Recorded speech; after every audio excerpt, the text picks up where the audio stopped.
नमस्कार, आप देख रहे हैं TV9 और आपके साथ मैं हूं मनीष। वैसे तो साल भर हमने सोने चांदी की बात की, लगातार तेजी रही तब भी बात की, गिरावट रही तब भी बात की, और सोने चांदी ने तो खास करके साल 2025 में ऐसे ऐसे रिकॉर्ड बनाए जो किसी भी कमोडिटी या किसी भी इक्विटी मार्केट या रियल एस्टेट कहीं नहीं बना। तो क्या ये सफ़र आगे भी जारी रहेगा या आगे क्या होगा, दाम गिरेंगे या बढ़ेंगे, 2026 में कैसा माहौल रहेगा, इन्हीं सब बातों को जानने के लिए हमारे साथ दो गेस्ट मौजूद हैं। एक तो हैं अजय केडिया जी जो कि केडिया कैपिटल के फाउंडर हैं, और दूसरा है अनुज गुप्ता जी जो कि डायरेक्टर है वॉ वेल्थ के। सर, आप दोनों का TV9 पे बहुत बहुत स्वागत है। तो सर, जैसा कि बहुत बहुत धन्यवाद मनीष जी बुलाने के लिए। जी, जैसा कि हमने देखा सर, 2025 में चांदी ने, सोने ने सारे रिकॉर्ड तोड़े, सबको मतलब माला माल किया, चाहे वो आम निवेशक हो, चाहे ट्रेडर हो, चाहे इन्वेस्टर हो, मतलब सबको कहीं ना कहीं खुशखबरी मिली 2025 में। तो सर, पहला सवाल कि 2026 में क्या देखते हैं? केडिया सर, मेरा आपसे है। सबसे पहले तो आपको और सभी दर्शकों को नववर्ष की शुभकामनाएं। ये इसलिए भी इम्पोर्टेंट है क्योंकि 2025 एक हिस्टोरिकल ईयर रहा है कमोडिटी के लिए।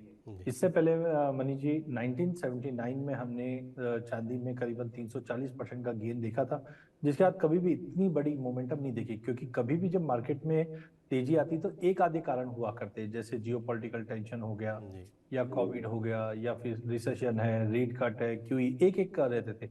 बट पिछले 2 सालों में हमने देखा कि एक के बाद एक सारे ही कारण एक साथ हमने चांदी में आते हुए देखे। और सबसे बड़ा गेम चेंजर जो हुआ वो है इंडस्ट्रियल यूज का। जिस ढंग से आज हम जानते हैं कोविड के बाद से clean energy, green energy, EV, solar, data centre सभी में चांदी का उपयोग हो रहा है। 40-50 साल पहले जो कंट्री के पास तेल होता था सब उसी के पीछे जाते थे, बट अब हमने देखा तेल का खेल खत्म होता हुआ दिखाई दिया। अब कहीं ना कहीं डिजिटल एज आ चुका है और डिजिटल एज में चांदी, कॉपर का उपयोग होगा। इसी के चलते डोनाल्ड ट्रंप ने क्रिटिकल मेटल की लिस्ट में चांदी को डाला। और हमने ईयर एंड आते आते चाइना की तरफ से हमने देखा कि एक्सपोर्ट्स के ऊपर, रेयर अर्थ मेटल के ऊपर कंट्रोल करना स्टार्ट कर दिया था, जिसके नतीजे आज हमने लगभग 180% की तेजी देखी। इसी चीज की अपॉर्चुनिटी देखते हुए ETF में फाइनेंशियल प्लेयर्स ने भी एंट्री कर ली, जिसकी वजह से जो वॉल्टिलिटी आज हम देख रहे हैं 10-10% की तेजी मंदी, ये उसी के कारण है। तो मुझे लगता है यस, शानदार साल था। बट अगला साल अगर मैं बात करूं मनीष जी, तो मुझे इतने ज्यादा फेवरेबल नहीं दिखता है। बिकॉज जब भी ऐसा पैराबोलिक जंप आता है उसके बाद एक कंसोलिडेशन, टाइम करेक्शन या एक अच्छा करेक्शन भी आता है। तो मेरा मानना है ऊपर में 3 लाख तक का लेवल आप मान के चलिए, लेकिन कहीं ना कहीं प्राइस अपने आप को सेटल डाउन करेंगे 1.5 लाख के आसपास। तो थोड़ा सा कॉशियस रहिए करंट लेवल से। के हिसाब से अगर लेना है वो अलग पार्ट हो जाता है, लेकिन अगर कोई पोजिशनली अगर किसी को पोजीशन बनानी तो SIP के द्वारा बनाइए या वेट कीजिए करेक्शन का, जो मुझे लगता है करीबन 1.5 लाख के आसपास आना चाहिए। जी, धन्यवाद सर आपको जानकारी देने के लिए। सर, अनुज सर, मेरा अगला सवाल आपसे है कि चांदी ने तो सारे रिकॉर्ड तोड़े, इधर एक मेटल वर्कर आया कॉपर और प्लैटिनम, जिसने सोना चांदी को भी पीछे छोड़ा। तो क्या आपको लगता है 2026 में कौन बादशाह बनेगा? चांदी, सोना, कॉपर या मेटल? इन चारों में से आप किसको देखते हैं सबसे ज़्यादा जिसमें तेज़ी रह सकती है और क्यों? जी सर। देखिए, हमें लगता है कि सबसे ज्यादा तेजी रहेगी वो आपको सिल्वर में ही देखने को मिलेगी, क्योंकि सिल्वर के अंदर आपको इंडस्ट्रियल प्लस जो आपका सेव एंड डिमांड है, दोनों का ही यहाँ पे रोल प्ले होता हुआ दिखाई देगा। क्योंकि देखिए, जब से हमने सभी कुछ मेटल्स को क्रिटिकल मेटल्स की लिस्ट में ऐड होते हुए देखा, जिसमें सिल्वर ऊपर रही है, कॉपर भी रहा है, प्लेटिनम भी रहा है, पैलेडियम भी रहा है, जिंक, निकेल, एल्युमिनियम, सभी कमोडिटीज को क्रिटिकल मेटल्स की, इंडस्ट्रियल मेटल्स को ऐड किया गया है। तो हमने देखा कि सिल्वर को उसकी तरफ से डबल सपोर्ट मिलता हुआ नजर आया है। सिल्वर अगर आप देखेंगे तो इंडस्ट्रियल मेटल का भी पार्ट रहा है, प्लस सेव एंड डिमांड का भी पार्ट रहा है। तो हम अगर देखें तो यहाँ पे जो मोमेंटम बना है सिल्वर में, वो एक लॉन्ग टर्म परस्पेक्टिव से है। डेफिनेटली शॉर्ट टर्म में हो सकता है कि प्राइस, क्योंकि ओवरबॉट जोन में गए हैं, कुछ मार्जिन भी यहाँ पर हिट हुए हैं और कुछ फंडामेंटल थोड़े से यहाँ पर चेंज होते हुए नजर आए हैं ओवरनाइट में, तो उसकी वजह से थोड़ा सा मार्केट अभी स्टेबल है। बट मुझे लगता है कि 2026 में सिल्वर ही रहेगा जो आपको अच्छा रिटर्न दिखाएगा। अगेंस्ट अगर हम कंपेयर करें गोल्ड के या अदर मेटल्स के, तो सिल्वर भी मुझे लगता है कि 2026 में भी सिल्वर आउट परफॉर्म करता हुआ नजर आएगा। जी, सिल्वर, मतलब सिल्वर पर आपका पूरा भरोसा है कि सिल्वर 2026 में भी बादशाह बना रहेगा जैसे 2025 में रहा।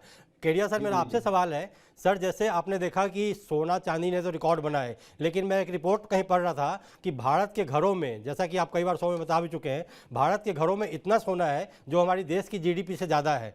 तो मतलब इस सोने का अगर उपयोग मार्केट में किया जाए, क्योंकि अक्सर लिक्विडिटी आती है मार्केट में, तो उसका फ़ायदा इकोनॉमी को अंत में मिलता है, और सरकार ने कई सारी योजनाएं भी चलाई, हालांकि वो बंद हो गई। तो आपको नहीं लगता है कि इन घरों का सोना निकलकर अगर मार्केट में आता है तो इकोनॉमी को कितना बड़ा फायदा मिल सकता है? देखिए, कोशिश बिल्कुल सरकार ने भी की है, बट एक जी चीज समझिए कि इंडिया में जब सोना होता है, इसके पीछे इमोशनल होता है, जी और कोई भी चीज इमोशन के साथ मार्केट में नहीं आ सकती। गवर्नमेंट ने गोल्ड मोनेटाइजेशन स्कीम भी निकाली है, काफी चीजें, एसजीबी जब निकाला था। लेकिन आप समझिए कि इंडिया में हमारे डीएनए में हम सोना चांदी जो कंजम्पशन के लिए लेते, बाय के लिए नहीं लेते, क्योंकि जब भी आप बाय करते हो तो कहीं ना कहीं टारगेट या कोई परसेंटेज गेन के बाद आप निकालने की सोचोगे। बट इंडिया के जो घरों में सोना पड़ा है, उन्होंने एक चीज ये तो प्रूव कर दी है कि सोना चांदी ऐसे ही हमारे रिचुअल्स में नहीं है कि धनतेरस अक्षय तृतीया में हमें लेना ही चाहिए। वो आज हमको क्लैरिटी मिल गई है। लेकिन दूसरा एक चीज ये भी है कि यस, अगर ये मार्केट में अगर आता है तो ये लिक्विडिटी देगा, एक एज ए वर्किंग कैपिटल भी हमें सपोर्ट करेगा, क्योंकि आज हम जानते हैं 6,000 टन के आसपास हम चांदी इंपोर्ट कर चुके हैं लास्ट ईयर। जी और सोने में भी हम देखें ऑन एन एवरेज 800 850 टन हम सोना इंपोर्ट करें। अगर ये सोना अगर टेम्पल गोल्ड भी अगर मार्केट में आ जाता है, तो आप मान लीजिए अगले 3-4 साल तक हमारे वर्किंग कैपिटल की जो रिक्वायरमेंट है वो हमारे घरेलू सोने चांदी में या टेम्पल में जो है उसी से पूर्ति हो जाए। बट यहाँ पे मुझे लगता है कि इमोशन ज्यादा भारी पड़ रहा है सोने चांदी पे, जी रिटर्न्स पे, इसी की वजह से ये नहीं आ पा रही है। जी बिल्कुल, इमोशंस तो भारी है क्योंकि इंडिया में सोना हमेशा परंपरा के लिए मतलब एक हमारे दादा परदादाओं के ज़माने से लिया जा रहा है, और कोई भी महिला हो खास करके वो किसी भी हालत में सोना अपना बेचने को तैयार नहीं होती हैं, क्योंकि उनको लगता है मेरे पास है तो सोना सबसे सुरक्षित है। कहीं भी, चाहे वो मुथूट फाइनेंस हो या कोई भी एनबीएफसी कंपनी हो, कहीं भी डालने को तैयार नहीं होती हैं। अनुज सर, मेरा सवाल आपसे है कि क्या चांदी अब एक नया रूप ले रहा है? जैसे लोग चांदी को, मैं आम आम दर्शकों के लिए बोल रहा हूँ, पहले चांदी केवल कुछ खास कमोडिटी ट्रेडर्स में या फिर कुछ खास वर्ग में कह लें उनमें पॉपुलर था। अब चांदी ने जो 2025 में रिकॉर्ड तेजी दिखाई है, तो हर आम आदमी, हर तीसरा आदमी पूछ रहा है, मुझसे भी पूछते हैं कि चांदी कहाँ तक जाएगा, क्या अभी खरीद लूँ, क्या बेच लूँ? तो ऐसे में आप निवेशकों को क्या सलाह देंगे? एक आम जनता जिसको मतलब जो चांदी की जो इतनी बड़ी जाल बिछ गई है, भाग दौड़ चल रहा है, उसमें लग रहा है कि पता नहीं ये 5 लाख चला जाएगा, 10 लाख चला जाएगा, तो ऐसे में आप क्या सलाह देंगे उनको? जी सर। देखिए मनीष जी, मैं यहाँ पर आपको करीबन 50 साल पीछे ले जाना चाहूंगा। 1970-80 की अगर आप बात करेंगे तो 1970 से लेकर 1980 में चांदी करीबन 800% इंक्रीज हुई थी, करीबन $1.5 से लेकर करीबन $30 तक आई थी। और वहीं अगर हम सन 2000 से लेकर सन 2010 की बात करें तो चांदी वहां पर करीबन 550% इंक्रीज हुई थी। तो अगर आप अभी देखेंगे तो अभी केवल मार्केट जो है सिल्वर जो करीबन 170-200% के आसपास तक इंक्रीज हुई है। तो अभी तक इतना बड़ा कोई मूव सिल्वर में नहीं देखने को मिला है जो हमने हिस्टोरिकली देखा है। वहां पर भी हमने बहुत सारे हंट ब्रदर्स का स्कैम देखा था 1970-80 में। 2010 और 2000 के बीच में हमने .com बबल देखा, देन उसके बाद हमने डेट क्राइसिस होते हुए देखा, देन उसके बाद रिसेशन आते हुए देखा। तो बहुत सारी चीजें हमने उस टाइम पे देखी थी। तो उस टाइम पे चांदी ने काफी अच्छा परफॉर्म किया था और बीच में फिर उसके बाद थोड़ा साइलेंट हो गया था। तो अभी जो ये सन 2000 से 2020 से लेकर सन 2030 का टाइम है, यहाँ पर मुझे लगता है कि सिल्वर में अभी पोटेंशियल बाकी है अगर हम हिस्टोरिकली पैटर्न्स को फॉलो करते हैं तो। क्योंकि यहाँ अगर आप देखेंगे तो इस दशक के अंदर जो कोविड क्राइसिस हुआ वो यहाँ पर सबसे ज्यादा इंपॉर्टेंट है। देन उसके बाद रशिया यूक्रेन वॉर हम कंटिन्यूस होती हुई देख रहे हैं, जियोपॉलिटिकल कंसर्न्स होते हुए देख रहे हैं। ट्रम्प साहब यहाँ पर जो है दोबारा से राष्ट्रपति बने हैं और उनकी ट्रेड वॉर यहाँ पर होती हुई देख रहे हैं। तो कहीं ना कहीं ये एक अगेन एक इंडिकेशन है कि सिल्वर के अंदर जो मोमेंटम है वो यहाँ पर आपको देखने को मिलेगा। डेफिनेटली सिल्वर का पहले यूसेज उतना नहीं था जितना अब यहाँ पर होता हुआ दिखाई दे रहा है। सिल्वर अगर आप देखेंगे तो पहले इंडस्ट्रियल डिमांड उतना नहीं था, खाली आपके जैसे ज्वेलरी या एज अ गिफ्टिंग के तौर पे हम देखते थे। बट अब इसका जो इंडस्ट्रियल यूसेज हुआ है वो काफी इंक्रीज हुआ है। अगर आप इसको कंपेयर करेंगे तो पिछले 10 सालों में सिल्वर का जो इंडस्ट्रियल यूसेज है वो करीबन 30-40% इंक्रीज हुआ है। सप्लाईज डेफिनेटली यहाँ पर कम हुई है और आगे सप्लाई कम होने का भी बिल्कुल चांस लग रहा है। तो डिमांड सप्लाई जो मिसमैच है वो हमें लगता है कि यहाँ पे सिल्वर को सपोर्ट करेगा। तो historically patterns, demand supply mismatch plus जो यहाँ पर अब नया एक जो इंटरेस्ट है लोगों का वो है ईटीएफ को लेके। अगर आप देखेंगे तो सिल्वर का ईटीएफ का एयूएम काफी रैपिडली इंक्रीज हुआ है क्योंकि सिल्वर के प्राइस बढ़े हैं। तो ईटीएफ के थ्रू जो इन्वेस्टर हैं, छोटे इन्वेस्टर है, वो अपना पोर्टफोलियो बनाते हुए नजर आए हैं, अपने पोर्टफोलियो को डाइवर्सिफाई करते हुए नजर आए हैं। तो ऐसे में अगर आप देखेंगे तो सिल्वर की जो डिमांड है, चाहे वो इंडस्ट्रियल डिमांड हो, चाहे वो हिस्टोरिकली पैटर्न्स को देख के डिमांड हो या इन्वेस्टमेंट डिमांड हो, वो यहाँ पर ग्रो करती हुई नजर आई है। तो आई एम श्योर कि 2026 में भी आपको अच्छा खासा रिटर्न सिल्वर में देखने को मिलेगा। इनिशियली तो हम देख रहे हैं कि सिल्वर में आपको 180 से लेकर $100 तक के लेवल देखे जा सकते हैं, मगर फिलहाल जिस तरीके से मार्केट चल रहा है तो मुझे लगता है कि सिल्वर अगेन आपको एज ए इन्वेस्टमेंट डिमांड के तौर पे काफी उभरता हुआ नजर आएगा। जी, मतलब आपका कहना है कि चांदी लंबी रेस का घोड़ा है और ये दौड़ता ही रहेगा, बीच में थोड़ा सा करेक्शन आएगा। केडिया सर, अब आपके पास मैं आ रहा हूँ कि जो ये चांदी में 2 दिन में जो भारी गिरावट देखी गई है, क्रैश हुआ, एक तरह से क्रैश ही कहते हैं, तो मेरा 2 सवाल है। पहला तो ये कि इतनी भारी गिरावट 2 दिन में हुई क्यों? क्या ये केवल प्रॉफिट बुकिंग है या कुछ और है? और दूसरा सवाल कि चांदी में इतनी, जैसा आपने कई बार बोला भी है कि चंचल बहुत होती है चांदी, तो इतनी तेज भागती है तो गिरती भी उतनी तेज है। जैसे 21-21 हज़ार रुपये भागती है, 15-15 हज़ार रुपये गिर जाती है एक बार में, तो इसका क्या कारण है सर? एज एन एक्सपर्ट आप बताइए जी। देखिए, ऐतिहासिक हम रैली देखते हैं तो सोना चांदी करीबन 15-20% से ज़्यादा की तेजी नहीं दिखाता है। बट इस बार हम इंडस्ट्रियल डिमांड देख रहे हैं और मेटल की जो शॉर्टेज हुई है उसकी वजह से हमने ये पैराबोलिक जंप आते हुए देखा है। हालांकि मैं बिल्कुल अनुज से सहमत हूँ कि लॉन्ग टर्म चांदी बहुत तेज है, मुझे भी $100 दिखाई दे रहा है। बट जो टारगेट्स हमने रखे थे 2 साल में, वो एक ही साल में अचीव हो चुके हैं। जी। यहाँ पे एक टाइम करेक्शन लग रहा है। तो पहला है टेक्निकल ओवरबॉट था, इसकी वजह से भी एक प्रॉफिट बुकिंग ड्यू था, साथ में सीएमई पे मार्जिन बढ़ा दिए गए हैं। थर्ड, अगर हम बात करें तो यहाँ पे एक इम्पॉर्टेंट है कि कुछ ऑप्शंस की पोजीशंस बनी हुई थी काफ़ी बड़े फंड हाउस की, जिनका लिक्विडेशन हुआ, जिसके चलते हमने $75 पे सेटलमेंट देखा और यही पैराबॉलिक था जो 82 तक का लेवल दिखा दिया। और अभी हॉलीडे मूड भी बना हुआ है, जी। जिसके चलते वॉल्यूम्स काफ़ी कम होते हैं। दूसरा, मुझे सबसे बड़ा थ्रेट जो चांदी में अब लग रहा है वो है इलन मस्क का जो ट्वीट आया था 2 दिन पहले जी। कि कोई भी, देखिए आज अगर 2 साल पहले अगर मैंने ईवीज पे या सोलार पे या डेटा सेंटर का कोई काम कर रहा हूँ, चांदी मेरा रॉ मटेरियल है, तो कहीं ना कहीं वो टाइम पे $25 से $28 में मुझे चांदी मिल रही थी। बट आज मुझे $80 पे मिल रही है। तो कहीं ना कहीं कोई भी कमोडिटी आप इतिहास उठा के देख लीजिए मनीष जी, रिप्लेसमेंट या सब्सटीट्यूट रिस्क सबसे बड़ा होता है। उदाहरण के तौर पे कोयला, कोयला जब चलता था तो बहुत चलता था, बट उसके बाद हमने रिन्यूएबल एनर्जी आते हुए देखे, कोयले की हालत हम जानते हैं। जी। इसके बाद प्लेटिनम है, आप 2008 में देखिए $2300 था। जैसे हमने देखा कि प्लेटिनम बहुत ज्यादा बढ़ चुका है, टेक्नोलॉजी में चेंजेस आई, प्लेटिनम का यूज हुआ, प्लेटिनम क्रैश करके $650 आ जाता है। जी। कॉपर है, भाव बढ़े तो हमने देखा कॉपर से डिमांड एल्यूमिनियम में शिफ्ट हो गई। तो मुझे भी ऐसा लगता है कि चांदी में जिस ढंग से जबरदस्त तेजी आई है, चांदी इरिप्लेसेबल है। और ये माइन डायरेक्टली चांदी की नहीं होती, हम कॉपर या जिंक के ये बाय प्रोडक्ट है, तो इतनी जल्दी सप्लाई रिप्लेस नहीं हो सकती थी, जिसकी वजह से ये तेजी आई है। बट कहीं ना कहीं इतने ऊंचे भाव पे डिमांड पे मुझे लगता है डिस्ट्रक्टिव दिखाई देगा और ये रिप्लेस होगा कॉपर से। एंड दैट इज वाई आप देखिए ये साल 6 महीने के अंदर अंदर कॉपर में भी हमने 70% की तेजी देखी है। जी। तो टेम्पररी चांदी में मुझे लगता है एक तो टेक्निकली ओवरबॉट, ईटीएफ चंचल होते हैं, इन्वेस्टर है, इनको आज 170-80% का रिटर्न मिल चुका है। तो जी। डेफिनेटली ये अपॉर्चुनिटी देखेंगे दूसरी कोई कमोडिटी या असेट क्लास जहाँ पे बेटर रिटर्न बने। हाँ, जी। टाइमिंग हम देख रहे हैं, यहाँ पे कोई ऐसी अपॉर्चुनिटी दिखाई नहीं दे रही थी। इसके लिए दिसंबर महीने में हमने बड़ी तेजी देखी है।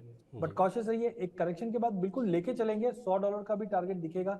बट इतनी बड़ी रैली के बाद एक डाइजेस्टिव मूव होता है या टाइम करेक्शन मूव होता है, वो हम 2026 में देखेंगे पहले। मतलब कहा जाए कि ये सीधा सीधा प्रॉफिट बुकिंग है जिसका असर इतना तेज दिख रहा है, आप यही कहना चाह रहे हैं सर?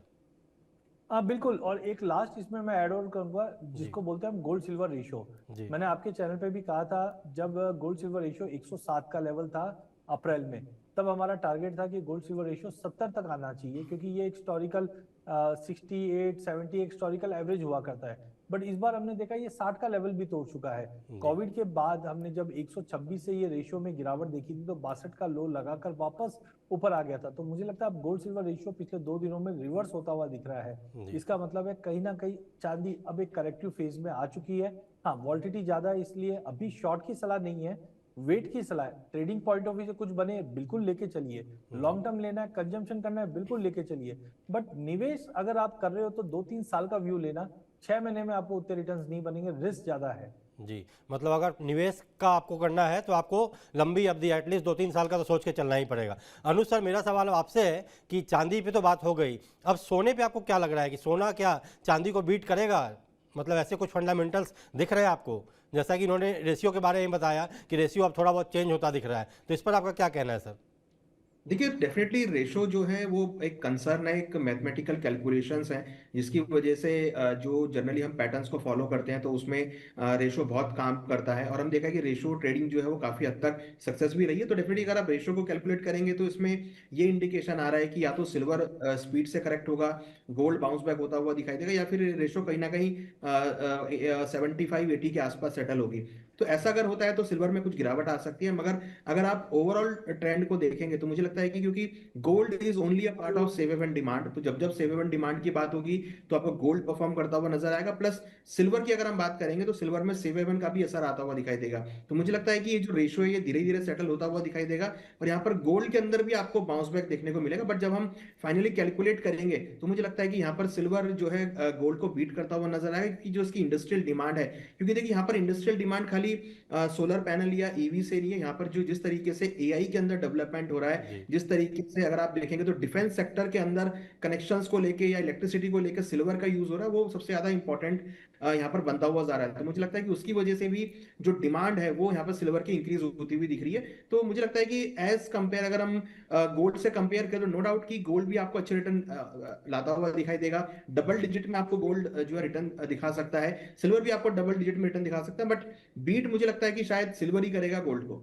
जी, मतलब सिल्वर ही करेगा बीट गोल्ड को, क्योंकि सिल्वर अब एक नया सफ़ेद सोना, जिसको केडिया सर हमेशा कहते हैं कि सफ़ेद सोना बन चुका है, तो ये नया सफ़ेद सोना देखते हैं क्या कमाल करेगा। सर जरा केडिया सर अब ईटीएफ्स पे आते हैं। जैसा आपने कहा, दोनों ने कहा कि ईटीएफ्स की भारी डिमांड है। एक डेटा में पढ़ रहा था कि केवल दिसंबर में, मैं कंपनियों के नाम नहीं लूँगा, 10-12 कंपनियां हैं, ओवरऑल रिटर्न की बात की जाए तो दिसंबर में 55% का रिटर्न ओवरऑल मिला है सिल्वर ईटीएफ्स में।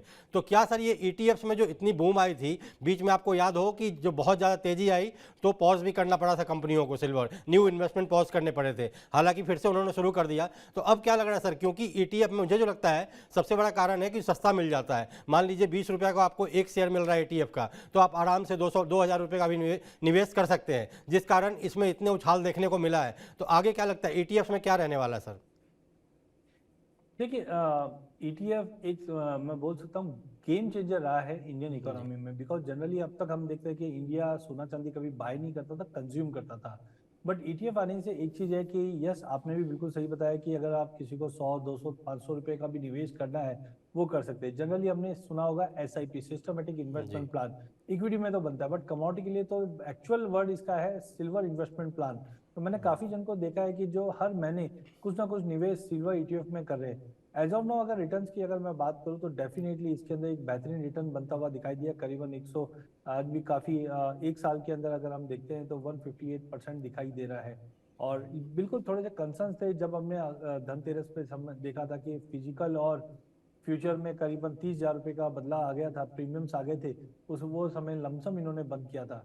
But I think investment point of view जो बहुत ही बढ़िया है, क्योंकि आज तक हमने देखा फाइनेंशियल प्लेयर कभी भी इन्वेस्टर को बताते हैं कि आपको इन्फ्लेशन को बीट करना है तो कैश से निकलिए, बैंक से निकलिए और म्यूचुअल फंड में डालिए, तभी आप इन्फ्लेशन को बीट कर पाएंगे, नहीं तो आपके इन्वेस्टमेंट की वैल्यू कम होगी। बट मुझे ये नहीं समझ में आता, जब इन्फ्लेशन होता ही कमोडिटी से है तो क्यों ना हम डायरेक्टली कमोडिटी परचेज करें। बट पहले ऐसे विकल्प नहीं हुआ करते थे जिसकी वजह से हम इन्वेस्ट नहीं कर पाते थे। बट अब डेफिनेटली ईटीएफ के माध्यम से आप इन्फ्लेशन को भी मीट कर पाओगे, क्योंकि सोना और चांदी ऐसी कमोडिटी है जो इन्फ्लेशन हेज कमोडिटी होती है। तो बिल्कुल एसआईपी के द्वारा आप इसमें अभी भी निवेश कर सकते हैं। लॉन्ग टर्म व्यू डेफिनेटली तेजी का रहेगा। बट हाँ, जो एक पैराबोलिक फोमो बना हुआ है, जंप बना हुआ है, इधर आपको थोड़ा सा एक कॉशियस हो जाना चाहिए।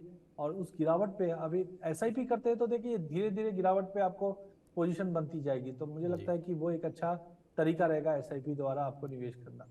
जी, मतलब फोमो से बचना पड़ेगा, फोमो से बच के ही आप निवेश करेंगे कहीं भी तो आप आगे निकल सकते हैं। दूसरा सर, सर मेरा सवाल है कि सोना चांदी की तो बात हो गई, कॉपर में अचानक से इतना तेज जंप क्यों हुआ, उसका क्या कारण है? क्योंकि ये आम लोगों को, मतलब टेक्निकल भाषा में तो समझ में आता है, लेकिन आम लोगों को पता भी नहीं है कॉपर क्या है। लेकिन अब बातें हो रही है, मैं आम लोगों की बात कर रहा हूँ, पंखे का कॉइल में कॉपर लगता है, वहाँ कॉपर लगता है, यहाँ कॉपर लगता है, तो पहले भी तो कॉपर लगता था, तो अचानक से कॉपर में तेजी इतनी ज़्यादा क्यों हो गई, इसका क्या कारण है? देखिए, इसके पीछे कारण ये है कि जो क्रिटिकल मेटल्स की लिस्ट में इसको ऐड किया गया है तो एक डिमांड क्रिएट होती हुई दिखाई दी। होल्डिंग कैपेसिटी इकोनॉमीज ने यहाँ पर होल्ड किया है। अगर आप इसकी इन्वेंट्रीज देखेंगे तो इन्वेंट्री काफी इसकी लो लेवल पर आ गई है, चाहे आपकी शंघाई फीचर्स में हो, चाहे आपकी एलएमई में हो, चाहे आपकी कॉमेक्स में हो, सभी जगह कॉपर की जो इन्वेंट्री है वो यहाँ पर गिरती हुई नजर आई है।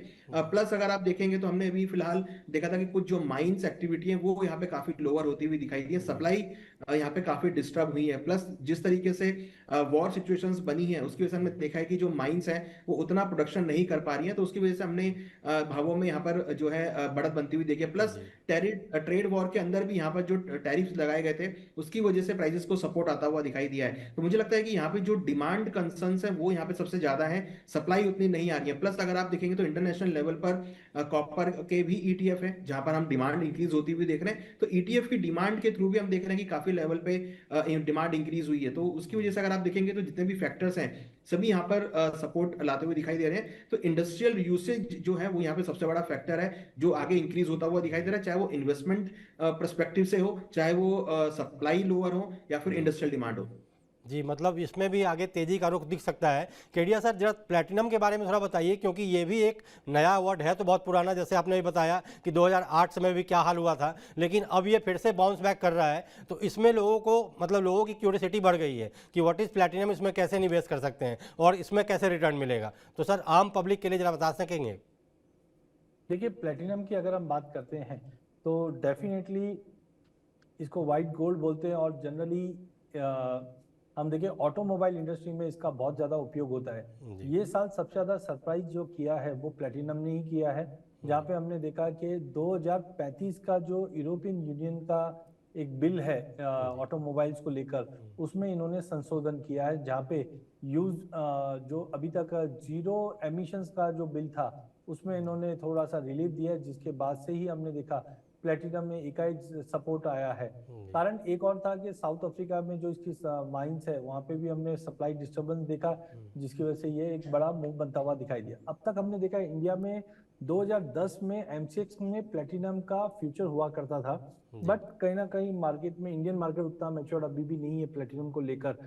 फिजिकल मार्केट में भी देखेंगे तो मेकिंग चार्जेस बहुत ज़्यादा है और उतना चलन नहीं है। वर्ल्ड प्लेटिनम काउंसिल डेफिनेटली इस पर काम कर रही है, जैसे वर्ल्ड गोल्ड काउंसिल सब गोल्ड के बारे में बताती है वैसे, बट अभी भी हम देख रहे हैं कि जितना चलन गोल्ड की तरफ है हमारा, उतना प्लेटिनम नहीं है। ऑटोमोबाइल इंडस्ट्री में प्लेटिनम का बहुत अच्छा उपयोग है, जिसकी वजह से हमने $650 से भाव को करीबन $2400 आते हुए देखा। बट थोड़ा बहुत मुझे लगता है कि अगेन टेक्नोलॉजी वाली बात है, बट अभी भी platinum as compared to investment prospective से अगर हम देखते हैं तो गोल्ड और प्लेटिनम रेशियो में बहुत ही बड़ा डाइवर्जन है, जहाँ पे मुझे लगता है 2850 तक के भी लेवल हम प्लेटिनम में देख पाएंगे। बट अभी आप देखोगे पिछले 4-5 दिन में करेक्शन भी उतने ही बड़े आए थे, तो एक बार बुलियन में हम बोल सकते हैं प्रीशियस मेटल के अंदर थोड़ा सा करेक्शन आए, टाइम करेक्शन आए इनफैक्ट, और थोड़ा सेटल डाउन आए, उसके बाद लेने का अच्छा मौका रहेगा। करंट लेवल थोड़ा सा रिस्की ज़्यादा दिखाई देता है। मतलब अभी थोड़ा सा रिस्की है, थोड़ा संभल के अभी चलना जरूरी है, नहीं तो ऐसा ना हो कि फायदे की जगह आपको नुकसान में आप चले जाएं। तो सर आप दोनों से मेरा आखिरी सवाल, साल भी खत्म होने आया है और साल में सोने ने भी, चांदी ने भी, कॉपर ने भी सबसे बेहतरीन परफॉर्मेंस दी है, इसमें कोई डाउट नहीं है।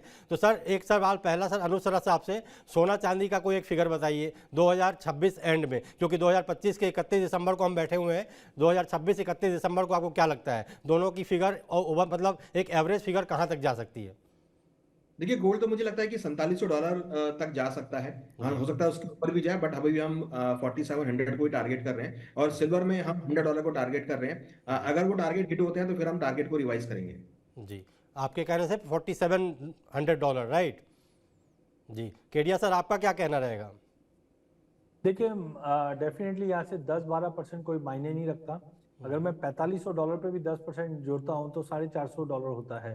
तो मैक्सिमम हायर साइड 4850 का रेजिस्टेंट रहेगा, बट थोड़ा कॉशियस रहिए। मुझे लगता है कि प्राइजेस 3850 3840 तक के जो सपोर्ट पहले देखे थे वहां तक तो बैर मिनिमम जा सकते, तो करेक्टिव डीप मुझे ज्यादा दिखाई दे रहा है। वहीं अगर चांदी की बात करें तो चांदी डेफिनेटली चंचल है, हमने $80 तो देख ही लिया है। नेक्स्ट जो रेजिस्टेंट दिखता है वो $92 का है, लेकिन कॉशियस रहिए, बिकॉज अगर ये प्रॉफिट बुकिंग ट्रिगर होती है तो ये 60 पे नहीं, ये सीधा मुझे लगता है कि 50 से $51 पे जाके रुकेगा। डोमेस्टिक मार्केट में करीबन 1.5 लाख के आसपास का मुझे एक स्ट्रॉन्ग सपोर्ट दिखाई देता है। जी, आज एक रिपोर्ट भी मैंने पढ़ी जिसमें कि मतलब काफ़ी अच्छी रिपोर्ट पढ़ के अभी मैं शो करने से पहले वही पढ़ रहा था कि चांदी में बहुत तेज करेक्शन आने वाला है और वो शायद 2 लाख के नीचे भी चला जाए। तो क्या ऐसा हो सकता है क्या? नहीं, बिल्कुल। मैं देखिए, मैं चांदी में परपेचुअली बुलिश हूँ और काफी समय से मैं बात कर रहा हूँ। जब चांदी 50-60 हजार थी तब भी मैं लाख सवा लाख की बातें करता था, तब टाइम लग गया, लेकिन आज हम 2.5 लाख देख रहे हैं। बट मुझे लगता है कि अभी ये एक फ्रॉड जैसा हो गया है, बिकॉज इंडस्ट्री में एक सब्स्टिट्यूशन डेफिनेटली आ जाता है। तो मुझे लगता है कि पहले जैसे लाख के नीचे नहीं एक्सपेक्ट मत कीजिए उतना। हाँ, 140 150 का एक बेस बन जाएगा, बट अभी जो वॉलिटिलिटी है उसमें कुछ भी चीज बोलना बहुत डिफिकल्ट है। मेरा बस मानना यही है कि अगर कोई लॉन्ग टर्म देख रहा है तो ये लेवल नहीं है। आज अगर आप ये चीज 50, 60, 70, 80 हजार में बोलते लेते तो समझ में आता है। आज आप 2 लाख 2.5 लाख में अगर आप लॉन्ग टर्म देखने लग गए तो वो रिटर्न नहीं बन सकता। और जो ये रिटर्न है, ये आप कभी भी इतिहास उठा के देख लीजिए, 180% का रिटर्न आपको एक साल दिख जाएगा, बट अगले साल आपको 50-60% के फॉल भी दिखते हैं। तो यहाँ पे कॉशियसनेस है। एक बार ये 50, अभी जैसे दिवाली से आजू बाजू में हमने 18% का फॉल देखा था, तो ऐसा 30-40% का फॉल आ जाए, उसके बाद रिव्यू करके वापस ले लेंगे। लेकिन करंट लेवल से मुझे लगता है कि रिस्क ज्यादा है सोने चांदी में। जी, मतलब अभी रिस्क ज़्यादा है, हालांकि लॉन्ग टर्म में सब कुछ अच्छा ही रहने वाला है, ऐसा उम्मीद करते हैं। हम लोग भी उम्मीद करते हैं और उम्मीद करते हैं कि 2026 में जब हम अगला शो करें सोना चांदी पे तो धमाकेदार शुरुआत हो, तो ऐसी उम्मीद है। सर, आप दोनों का TV9 को समय देने के लिए बहुत बहुत धन्यवाद। नमस्कार। बहुत बहुत धन्यवाद। जी, तो ये थे एक्सपर्ट जो बता रहे थे कि 2026 में भी सोना चांदी नए रिकॉर्ड बनाएगा, लेकिन अभी थोड़ा संभल कर, क्योंकि बहुत तेज़ी पहले ही आ चुकी है, अब गिरावट का समय है। तो अभी भी निवेश करने अगर आप सोच रहे हैं तो थोड़ा सा संभल जाइए, थोड़ा सा करेक्शन देखिए, उसके बाद आपको लगे कि हाँ अब करेक्ट हो चुका है, तब इसमें घुसने की गुंजाइश है, तभी आप 2026 में भी सोने चांदी का फ़ायदा उठा पाएंगे। तो ऐसी ज़रूरी जानकारी देखने के लिए देखते रहिए TV9। नमस्कार।